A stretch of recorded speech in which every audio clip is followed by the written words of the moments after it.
Start করেছিস? নমস্কার, দেখতে পাচ্ছেন আমি বর্চিসমানের বাবা বলছি। আমরা বেরিয়েছিলাম মুর্শিদাবাদ থেকে, তো ফেরার পথে সোনারন্দি বলে একটা জায়গা পড়ে, তো তার রাজবাটি। অ্যাকচুয়ালি এগুলো সব বহু পুরনো তখনকার দিনের সামন্ত প্রভু বা রাজাদের রাজবাটি। সেই রাজবাটির সামনে আমরা এখানে হাজির হয়েছি। এটা বিশেষ আকর্ষণ আছে, ভেতরে যায় আপনাদের দেখাচ্ছি।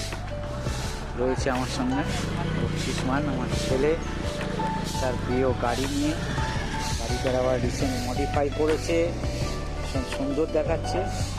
সেই গাড়িতে করে আমরা ফিরছিলাম।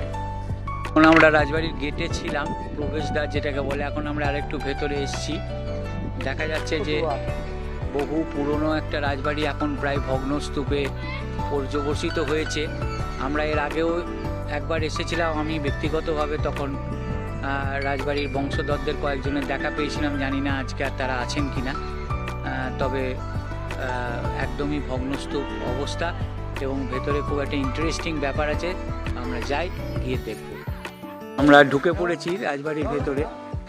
পুরোটা একটু দেখাই। সামন্ত প্রভুদের যেরকম রাজবাড়ি হতো, এরকম রাজবাড়ি অনেক জায়গায়, এমনকি বাঁকুড়াতেও আমরা দেখেছি। এখন বিভিন্ন মানুষজন এখানে বসত করে, হয়তো ভাড়াটারাও থাকে। এখানে একটা ভীষণ সুন্দর রাজবাড়ির একটা স্ট্রাকচার আমরা দেখতে পাচ্ছি।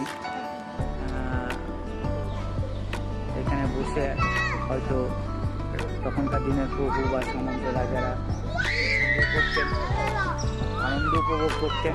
এই গোটা রাজবাড়ির পরিসর দেখালাম আপনাদের। এবার আমরা সেই জায়গায় গিয়ে পৌঁছানোর চেষ্টা করছি। লাগলো ভেতরে গিয়ে দেখলাম যে একটা সুন্দর মন্দির আছে, কিছুটা রিনোভেট করা হয়েছে মন্দিরটাকে। সেই স্ট্রাকচারটা যেটাতে আমরা বাইরে থেকে দেখছিলাম, মেনটেনেন্স একদমই নেই, কিন্তু তবুও সেই জায়গাটা, সেই ঘরবাড়িগুলো বহু স্মৃতি বিজড়িত, অনেক ইতিহাসের সাক্ষী এইসব সামন্ত প্রভু এবং তাদের লড়াই বলুন, একসাথে থাকা বলুন। দূরে যে দেখা যাচ্ছে, দেখা যাক। এটা ভীষণ সুন্দর একটা মানে গঠন শৈলী, সেটাও এখানে দেখতে পাচ্ছি। আমরা মূলত যেখানে এসেছি, এখানে একটা পুকুর আছে। সেই পুকুরে বহু পুরনো মাছ, এসব নামটামও দেওয়া আছে। সেই ধরনের কিছু মাছ এখানে এখনো পোষা আছে। এগুলো তোলা হয় না, রেওয়াজ খাওয়া হয় না, এবং খাবার দিলে সামনে তারা আসে, তাদেরকে ডাকলে আসে, এরকম একটা রেওয়াজ দেখা যায়।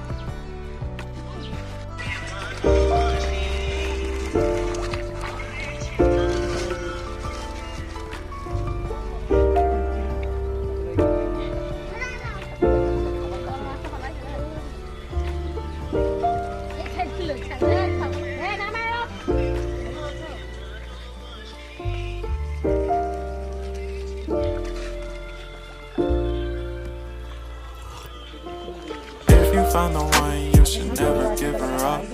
I think it's the way life changes when in love, yeah. I surround my soul with the positivity. That's why I don't worry about the things that I don't see, yeah. These days I don't worry about much. I think we should have